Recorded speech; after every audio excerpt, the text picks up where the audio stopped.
Hey guys, thanks for joining me. In today's video, I'm excited to show you my take on an extended body Trico mayfly. I'll be using Togen's dry fly barbless hooks in size 14. For the body, I'll be using Togen's tapered buzzer quills. You can either use black, silver, or else Semperfli makes some beautiful quills as well. This is in dun color. And then for the tail segment, I'm using 3 tail fiber Fibbits. These are new from Semperfli. Beautiful product. For the hackle and the wings on this, I'm using some natural grizzly hackle. For the portion of the extended body, I'm using Trilene Big Game. This is 20-pound monofilament. To wrap it all up, none other than Semperfli's Nano Silk 30 denier, 18/aught. This is white color. And then for a good flexible finish, I like to use Gulf UV resins. This is FlexMat. Super cool stuff. So this fly is a little bit more of a technical tie, so I encourage you to pause the video when needed, take some breaks, practice. Don't get frustrated. This one has a lot of cool little elements to it, but you want to make sure that your proportions are correct and that these materials work nicely for you. So to start things off, get about a 2-inch section of the Trilene monofilament, get that gripped in your vise, and then closer to the vise jaws, I find it easier to start your thread, get that wrapped back onto itself, trim away the excess there, and then grab 3 of these tail fiber Fibbits. Make sure that they're all the same length and tie those in just to the top of the hook. And then a cool little trick that I learned from Barry Ord Clark, brilliant tire by the way, I highly encourage you to watch his videos, is to take a little piece of your thread and hook that in behind your bobbin, bring that up and separate the left and right Fibbits, keeping that center Fibbit, and wrap that thread then with a couple of wraps just to get it secured.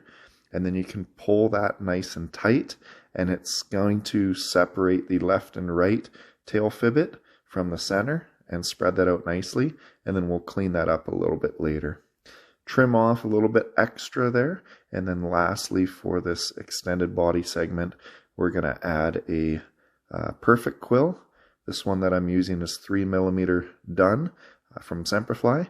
If you want a little bit more flash on these flies, you can use the Togen's buzzer quills. They make a beautiful one in a silver and black color. And then here we're just going to use a couple of half hitches to secure this extended body and make sure that that's not going to go anywhere. And then you will add a hook of your choice. I like using Togen's barbless dry hooks. These are nice and light and super sturdy as well. And then get that thread wrapped on here nice and secured. You can leave it still attached to the extended body. That's fine. If you have a little bit of overlap there, it will tie in nicely and nothing to worry about there. You'll want this monofilament extended body just to sit on top of the hook, and then take your time to go over it a few times and make sure that it's secured nicely, not going to slip around on you. You can as well add a little bit of crazy glue if you are worried about that coming undone. But this thread, you can really crank on it and get it a nice secure finish there. And then this is where it takes a little bit of dexterity and patience. You're going to start wrapping up that perfect quill. I like to keep a little bit of a tag end on that monofilament piece so that you can hold on to it and grip it nicely. And then you can use your fingernails to make sure that those segments of this wrap are evenly spaced. What's nice with these perfect quills is that they have a light adhesive on the back of them, so you can unwrap them, rewrap them as needed. Want to make sure to protect it from any dust or debris that will make the adhesive not stick as nicely. Yeah, that's starting to look really nice. And then once you're happy with that, you can go ahead and do some wraps with your thread in behind and in front of that material just to lock it off, and then trim the extra piece out of the way. And then I always like to just do either a half hitch or a couple of turn whip finish. Make sure that I don't knock my bobbin out of the way and unwrap that material. And then take your scissors and you can trim off that monofilament. We're going to clean it up a little bit more at the end, but this is just a little rough, quick video, gives you an idea of the steps to tying this pattern. Once you're happy with that, grab your Gulf Flexman resin. You just need a tiny little drop of that and work that around. Make sure that it's nice and even, not too goopy, but these things do have a little bit of a taper to them. And then hit it with your UV light.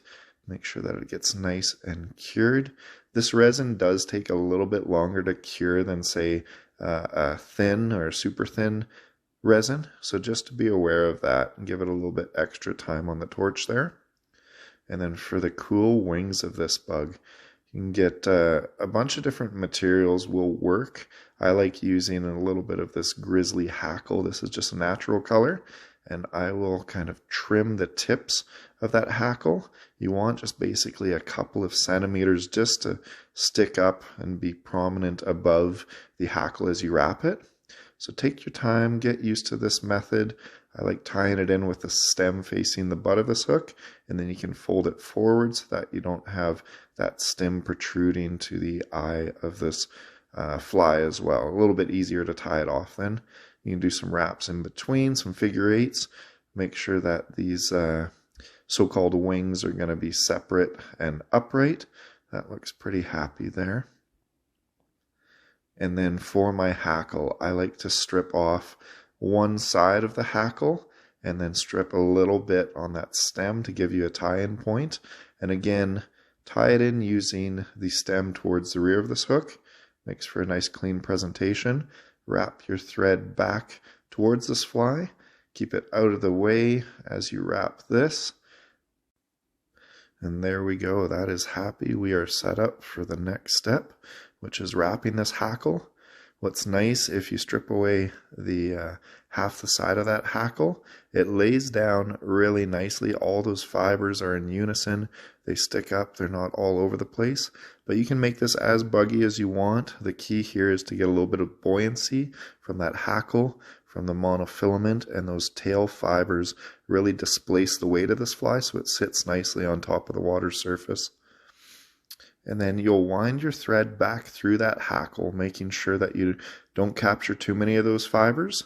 And then you can do just a couple of half hitches to lock that off at the front of this fly. And then go ahead and trim away that extra piece of hackle as neatly as you can.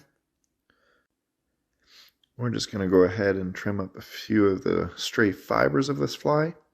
Like I said, the buggier the better. You can also add a little drop of resin on the head and make sure that those half hitches won't come undone. And then here we're going to take a little bit of time, clean up one more of those fibers, and then I do want to clean up the butt section. That little piece of monofilament has been bugging me. I'm sure it's been bothering each of you as you're watching this fly. There we go. That looks pretty good there. I want to thank you guys so much for watching this video. Hope you learned something. Be sure to follow me on YouTube there, Tying is My Vice. We'll see you on the water.